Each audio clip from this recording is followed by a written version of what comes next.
Oh god, we got a juicy one here. Minecraft's Dirtiest Predator.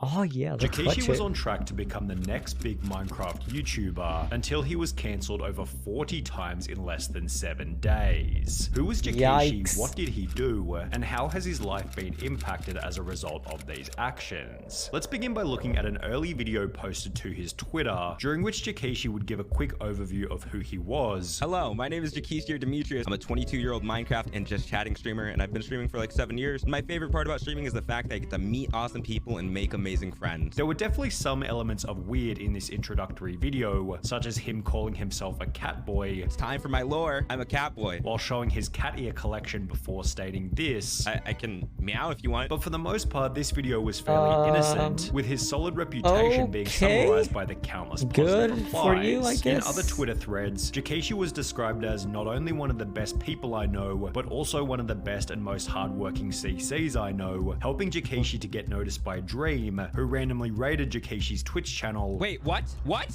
What? Huh? Hello? What? There's no way. Wait, yo, what the what? Welcome everybody. What the?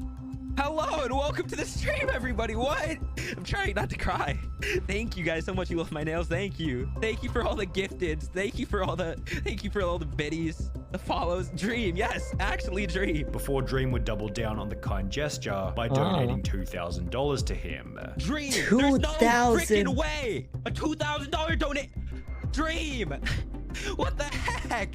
Thank you so much. What? According to a former friend by the name of Pocket, Jackeshi was an extremely hard worker and therefore deserved the recognition. Jackeshi was somebody who always worked hard, you know, he never gave up, he kept things pushing when his support wasn't there, and this is just well deserved, man. I'm just super happy for you, so congratulations, Jackeshi. And to the credit of Jackeshi, he was extremely grateful for the shout out, posting on Twitter, "Invest in Jackeshi stonks right now. Thank you, Dream was taken. You and your community are amazing," which received replies of further praise such as, "You deserve it, you seem so Okay, so chill." getting After being raided positivity by right Dream, now. Jackeishi's Twitch viewership exploded. Jackeshi was getting like 30 to 60 So viewers per what stream. went wrong, This is game though? changer. Now he's getting a couple hundred. While almost every single tweet he'd post began to receive between 100 and a couple thousand likes. And he's getting like thousands of likes per tweet now, like 1 to 2,000, which is insane, bro. Like just overnight. Additionally, his that's a follower nice counts grew to parkour. 57,000 on Twitch, 27,000 on TikTok, 7,000 on YouTube, and more than 10,000 on Twitter, with this growth being highlighted in a tweet reading, "I'm still so shocked that I went from like 1.5k-ish to 11.5k-ish in like 4 days. You guys are bonkers," which once again prompted reply after reply of people reiterating just how much he deserved the growth. Okay. However, Jackeishi's biggest success would come 4 months after these tweets, when he'd announced on the 24th of October 2021 that he'd been invited by Dream to join his SMP. What's this? I'm one of the newest members of Dream SMP. Can't wait to make new friends and great memories. The reason this post received over 26,000 likes and hundreds of positive comments was because being invited to the Dream SMP was like winning the lottery for Minecraft content creators. For example, Tommy Innit gained 8 million subscribers in the 12 months after he joined the Dream SMP, while almost every other member has an extremely recognizable name as a partial result of the server's influence. Therefore, being invited to the Dream SMP gave Jackeshi an extremely high probability that he was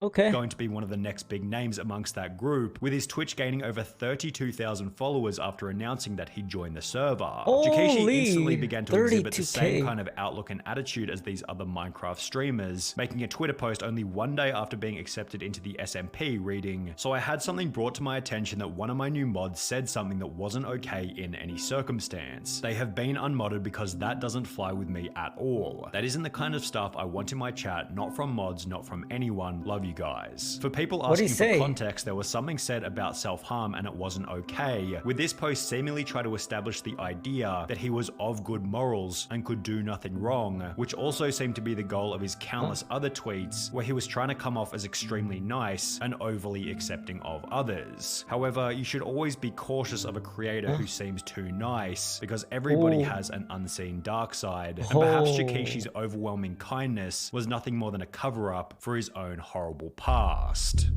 What was My that? experience What with was it? Jackeshi slash Demetrius popped up on the 26th of October 2021, only 2 days after he was accepted into the Dream SMP. It had been posted by a user named Ren, who had attached a tweet longer which read as Yeah, follows.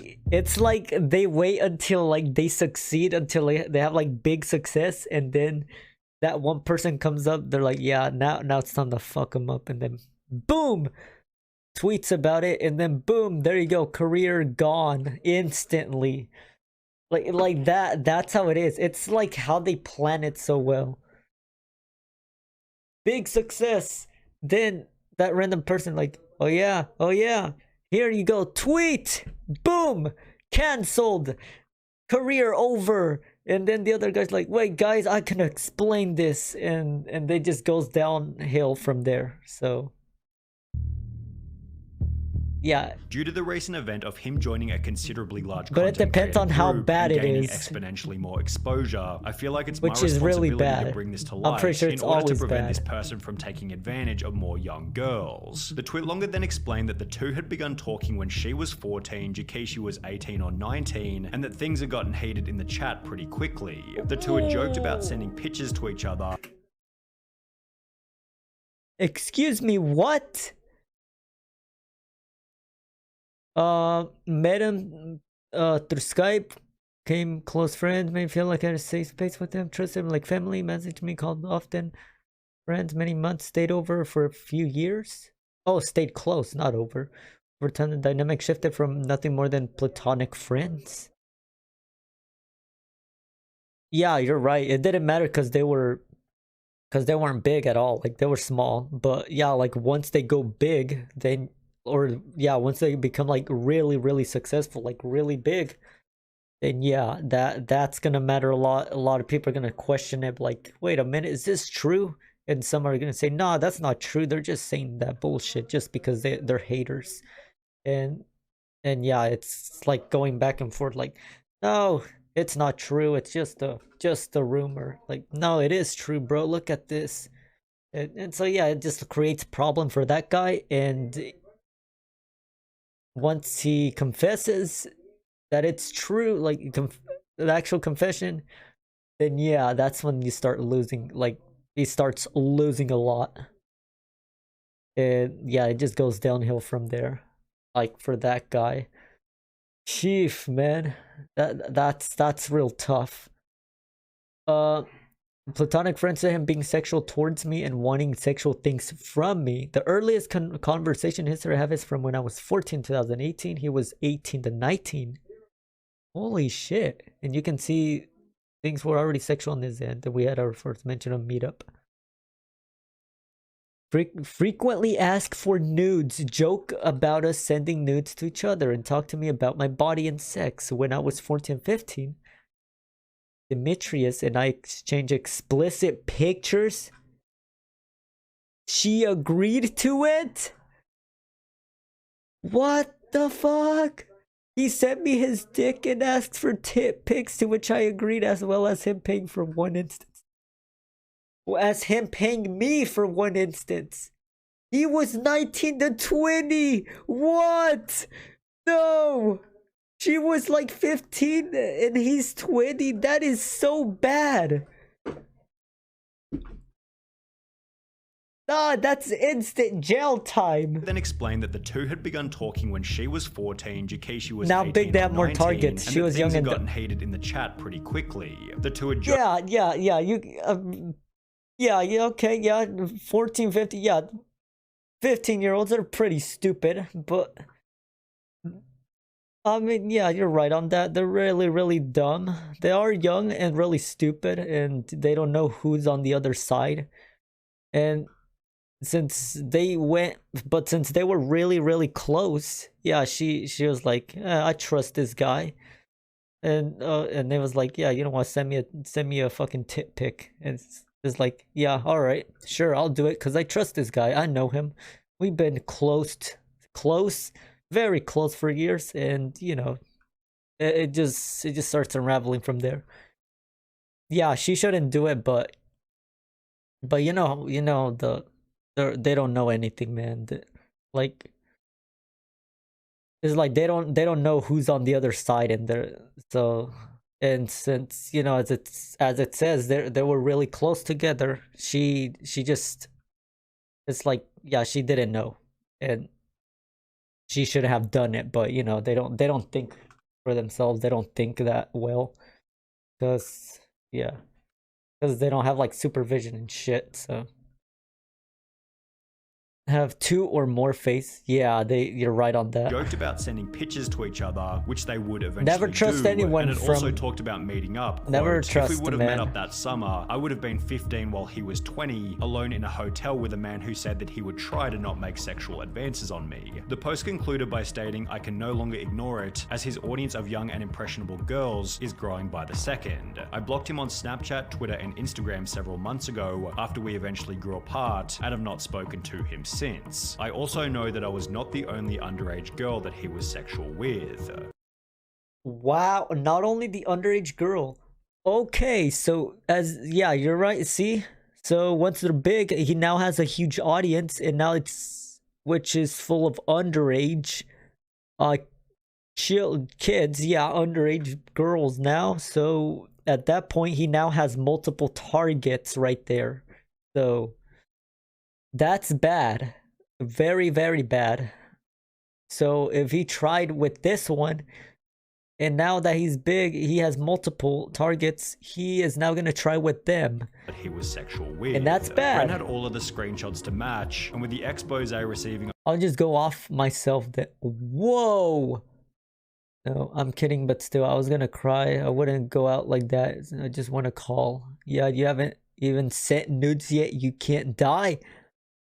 What is wrong with this dude? 50,000 likes. It was only going to be so long until Dream realized what was going on, who would take to his private Twitter in a post reading, "Remove Demetrius from the SMP for gross accusations that he also confirmed privately were accurate. No questions, no toleration. Disgusted and incredibly disappointed. We'll never let things like this stop you from trying to uplift members of the community and smaller content creators. That is inhuman. It's part of what makes our community great. So stick together, be there for people who need it, and always be safe online." However, Jakishi being removed from the Dream SMP was really only the beginning of his problems. Fucked, though. On the original expose, a user by the name of Mackerel had replied by stating, "My friend had a bad experience with him too," indicating that Jakishi may have been a repeat offender. Well, over the next 24 hours, 18 different people came forward explaining that they had had a similar experience. We talked on Discord and it started out innocent until he suggested that we add each other on Snap. He'd bring up my age pretty often and always ask me if I'd never tell anyone because he doesn't want to get exposed like he is right now. Like this was his biggest fear. He brought it up so often that I don't know how I missed the fact that he had other victims. The funny thing is that after I turned 18, he never interacted. A month or two before I turned 18, he told me he's going to unadd me on Snapchat as well as everyone that's underage. Just in case he got drunk one night and sent a dick pic on accident and got exposed for it. Later, after my birthday, he added me back, but it never got to anything sexual. Wow. A month or two before I turned 18. He unadds her because she's gonna turn 18 in 2 months. Wow. With me in a sexual way again. Holy I was shit. a young minor, 12 to 14, not saying specific age. I told him I wasn't comfortable with those jokes and how he needed to stop. He never stopped. He continued. I didn't want to completely cut connections with him because I trusted him. Oh god, the music makes it worse. I didn't want to lose the person I enjoyed talking to. We were 11/12. We lied about our age and said I was 13. We were on a Discord server with Jakishi. We ended up DMing each other because of a mutual friend and became pretty good friends. At first he seemed nice and we had a pretty normal relationship, but about a month or so in, it became very weird. He would ask to call us constantly even when I said no, and make NSFW jokes to us even when we said we were uncomfortable. By the following day, the count of allegations had reached 30, and by the end of the week, approximately 41 people had come forward, all of which citing a very similar experience. Jakishi's bizarre post from earlier, he was going requesting after that his them. fans apply to be his children, had suddenly aged. People keep calling me dad, so children application link in replies. What? That's just weird, man. Children application link in reply. That's just weird. Come on, bro. The people keep calling me dad. Really? Come, bro. It's... incredibly poorly, to the extent that he didn't even try to issue any kind of apology and instead simply disappeared from the internet. His Twitch channel was terminated for breaking terms of service, while he deleted every single video from his YouTube channel. His TikTok was deleted, his Instagram was erased, and even his merch store was taken down completely. The only piece of remaining Jakishi's social media is his Twitter, which sits vacant following his final tweet of nothing more than the word Minecraft with a smiley face. So where is he now? Jakishi was smart enough to never give out his surname, possibly because he knew he might end up in this situation, and as a result there's very little info on what ended up happening to him. What? Was removed after 2 days for grooming over 41 underage fans. That's insane. 41. Situation, and as a result there's very little info on what ended up happening to him. There are Reddit threads such as this one questioning whatever happened to Jakishi after the drama, although besides from some people hoping that he ended up in prison, the only information we have is, for all we know, he disappeared. Yeah, that is a huge audience right there. 41. That is a lot.